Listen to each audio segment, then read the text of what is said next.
Here's a number nobody is talking about: 325,000. That's the estimated number of Russian soldiers killed in Ukraine.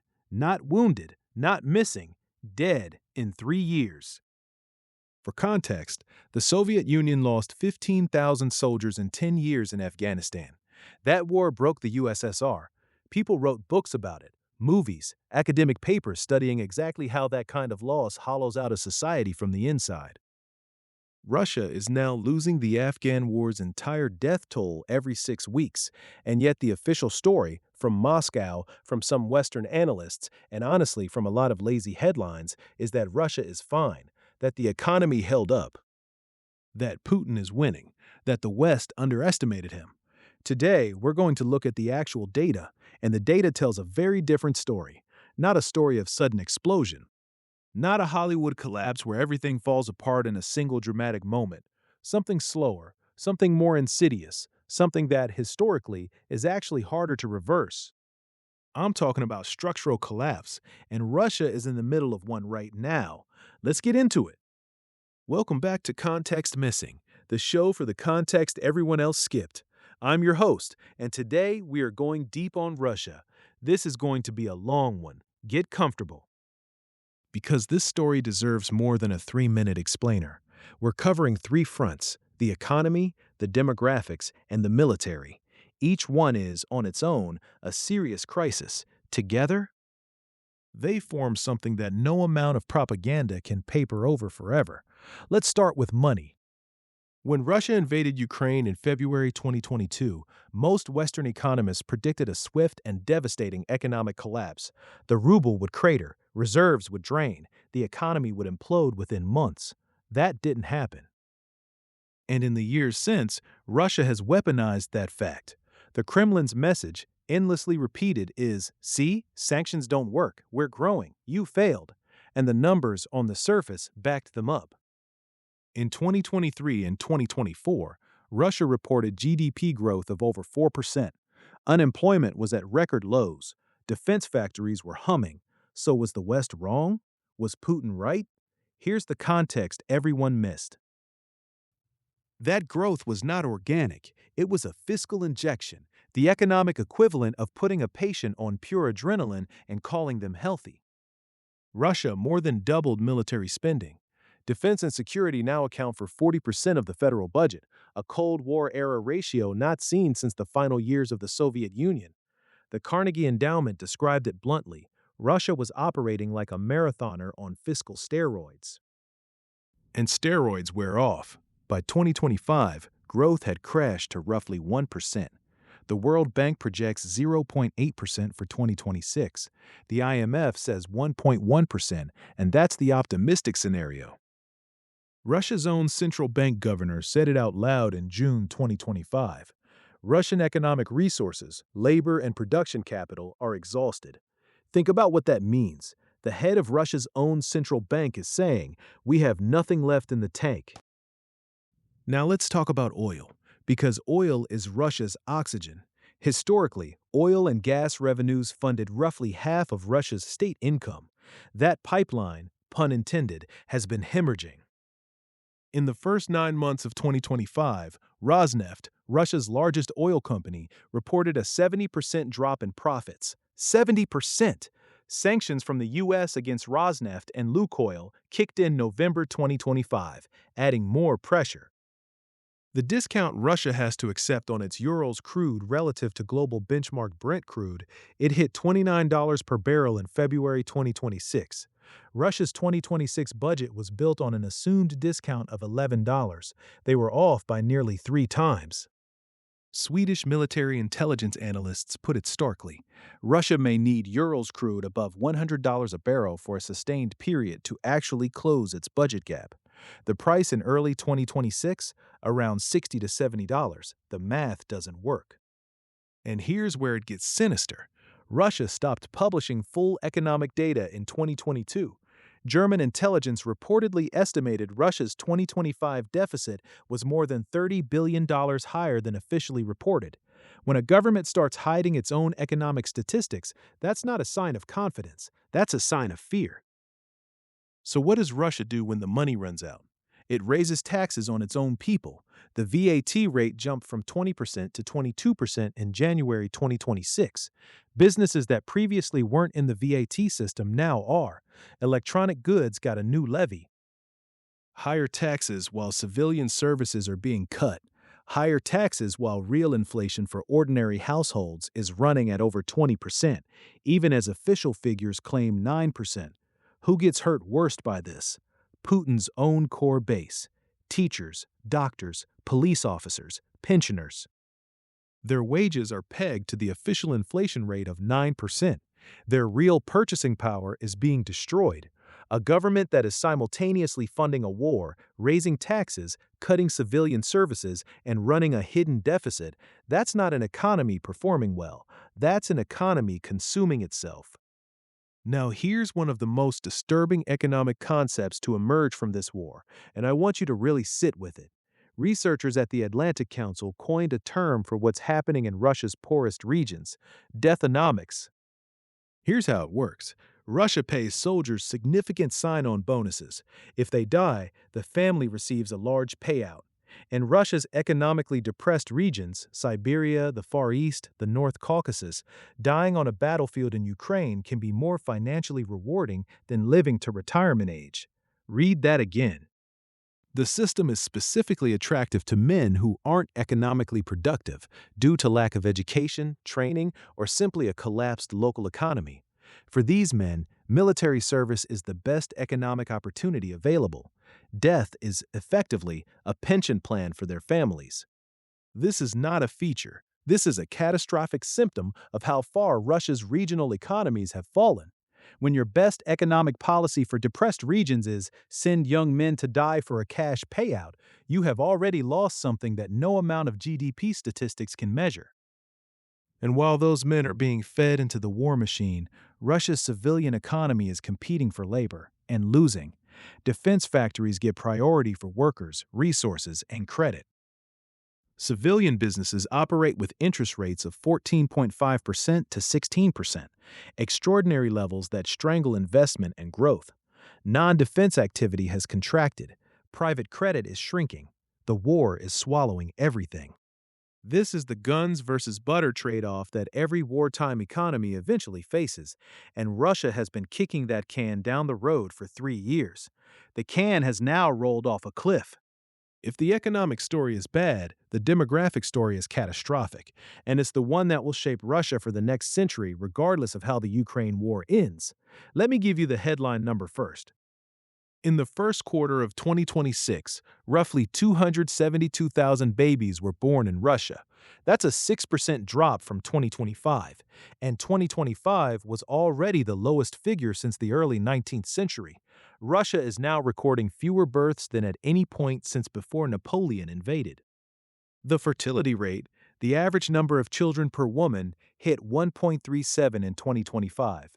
You need 2.1 to keep a population stable. Russia is at 1.37 and falling.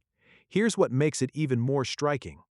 Putin has spent billions trying to fix this, a demography national project costing 4 trillion rubles, roughly $53 billion, financial incentives for families, a constant propaganda campaign pushing motherhood. In February 2026, the health ministry approved guidelines referring women who say they don't want children to psychotherapy to foster a positive attitude toward motherhood. The government's response to declining birth rates is mandatory optimism therapy. It's not working. Between 2018 and 2024, despite all of that spending, Russia lost approximately 4 million people through natural decline. And Russia has now quietly stopped publishing its demographic statistics. Since June 2025, Rosstat, the federal statistics agency, has stopped releasing monthly birth and death data. They stopped right when birth numbers fell below the previous historic minimum. The data got so bad they classified it. Then there's the brain drain. Since the 2022 invasion and subsequent mobilization, approximately 650,000 Russians have immigrated. And this wasn't random. The people who left were disproportionately young, educated, tech-savvy professionals. The kind of people who build economies, the kind of people who start companies, develop software, conduct research. In 2022, tens of thousands of tech workers left in a single wave. Russia's scientific community has been hollowing out for years, salaries declining, researchers immigrating, innovation stalling. The irony is brutal. Russia's best tool for long-term power projection, its human capital, is the thing being most rapidly destroyed by the war, by immigration, by a political system that can't tolerate dissent, which means it can't tolerate the kind of creative risk-taking that drives technological progress. The United Nations projects Russia's population could be cut in half by the end of this century. Rostat's own pre-war projections showed a decline of 15 million by 2046. Those projections didn't include the war. And here's the generational math that nobody in Moscow wants to talk about. The soldiers dying in Ukraine right now are men of working and reproductive age. They're not just casualties on a battlefield. They are the fathers Russia will never have, the workers Russia will lose for decades. For every soldier killed, several more are wounded, many disabled, unable to work, likely to live shortened lives. Many will return with severe trauma, a pipeline of PTSD, alcoholism, and violence that will ripple through Russian society for a generation. Russia is not just losing a war of attrition on a battlefield, it is losing a war of attrition against its own future. Let's talk about the military, because this is where the Kremlin's narrative is most aggressively constructed and most obviously false. The official story: Russia is winning, grinding forward, inevitable victory. The data: Russia's military advance is proceeding at a pace slower than the Battle of the Somme. CSIS, the Center for Strategic and International Studies, published a detailed analysis comparing Russia's current offensive rates to historical benchmarks. Russia's Pokrovsk offensive, one of its most prominent, was advancing at 15 to 70 meters per day. The Battle of the Somme, one of the most brutal, grinding, horrifically costly offensives in the history of modern warfare, moved faster. Think about what that means. Russia is advancing more slowly in the early 21st century with modern artillery and drone warfare than armies did in 1916 with horses and bolt-action rifles, and it's doing so while suffering the most casualties of any major military power since World War II. 1.2 million casualties, 325,000 estimated dead. More losses than any great power in any conflict since 1945. The Soviet Union lost 15,000 soldiers in Afghanistan over a decade. That was enough to contribute to the collapse of the entire Soviet state. Shattered public trust, demoralized military, economic drain. Russia is now losing the equivalent of the Afghanistan war's entire death toll every 6 weeks. And yet, unlike the late Soviet period when mothers' groups organized, when coffins came home openly, when society could process its grief, Russia in 2026 operates under draconian censorship laws. Families grieve privately. Dissent is criminal. The grief is real, but it's invisible, suppressed, denied. Suppressed grief doesn't disappear, it accumulates. Now, here's the strategic reality beneath the propaganda. Russia has been unable to generate the kind of rapid breakthroughs that would collapse Ukraine's front.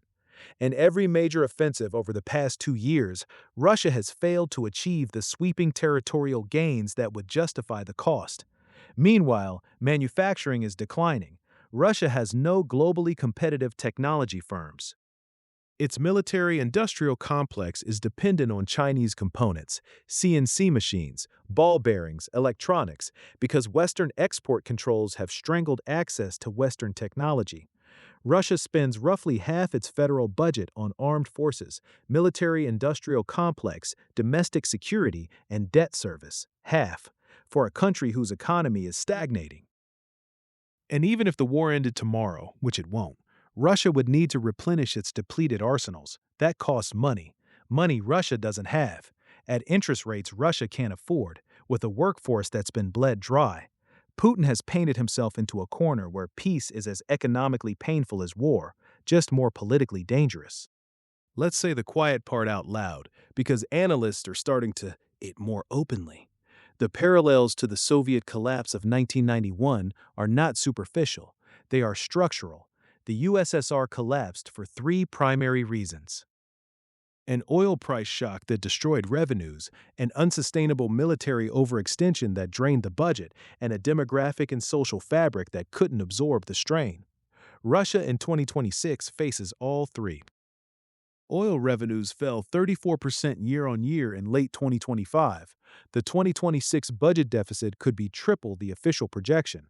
A survey of Russian industrialists found 42% reporting non-payment problems, supply chain breakdown, the classic sign of a failing command economy, up from 26% just months earlier.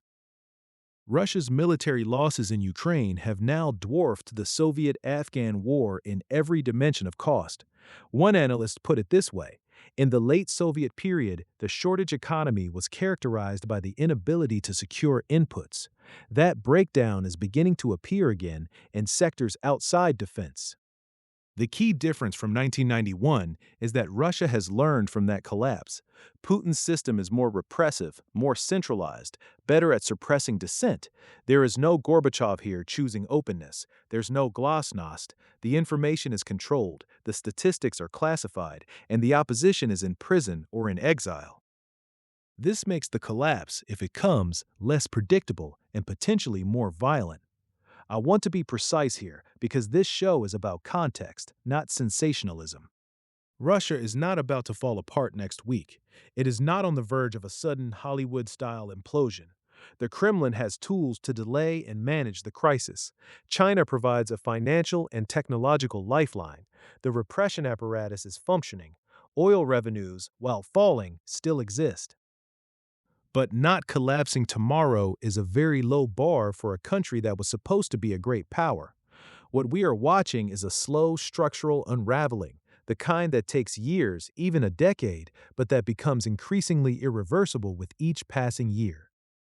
The demographic losses cannot be recovered in a generation. The brain drain cannot be recalled by decree. The debt accumulated funding this war will constrain Russia's choices for years. The military equipment destroyed will take a decade to replace, if the industrial base can even do it.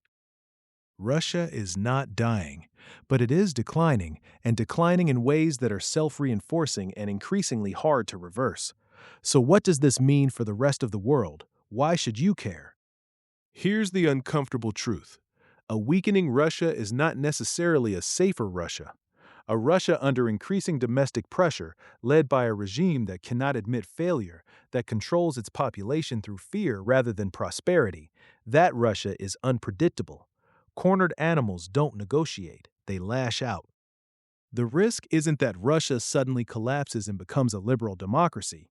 The risk is a prolonged period of instability, economic deterioration, political succession crises, regional separatism in Russia's vast periphery, nuclear posturing as a substitute for conventional strength. Putin has responded to every crisis by escalating. The worse things get domestically, the more he needs an external enemy, an external threat, an external story to tell. That dynamic doesn't end with Ukraine. Meanwhile, Russia is becoming increasingly dependent on China, which has its own interests, and they are not Russia's interests. China is not a partner. China is a creditor and a supplier, extracting favorable terms from a weakened Russia while presenting it as friendship. Russia is not becoming China's ally, it is becoming China's client. And a Russia that is simultaneously declining, dependent on China, under domestic pressure, and still holding the world's largest nuclear arsenal. That is a geopolitical challenge that will define the next decade. There is no clean ending to this story, no tidy conclusion. The context everyone missed isn't just Russia is weaker than it looks, though it is. It's that the trajectory matters more than the snapshot, and the trajectory is relentlessly downward across every indicator that matters for long-term power: human capital, economic dynamism, demographic vitality, technological independence, international trust. Russia in 2026 is a country spending its future to fund its present, and unlike debt, which can be restructured, dead soldiers, uncounted births, and immigrated engineers don't come back. If you made it this far, thank you, genuinely. This is the kind of video I make for people who want more than a headline. Here's my takeaway, and I want to be clear about what I'm saying and what I'm not saying. I'm not saying Russia is about to collapse tomorrow. I am saying that the evidence, when you look at it honestly and in full, points to a country in structural decline, economic, demographic, and military, that is being held together by repression, propaganda, and the willingness to consume its own future. Whether that leads to a sudden crisis or a long, slow erosion depends on factors we can't fully predict: oil prices, the course of the war, the health of Vladimir Putin, decisions made in Beijing, and the resolve of the democratic world.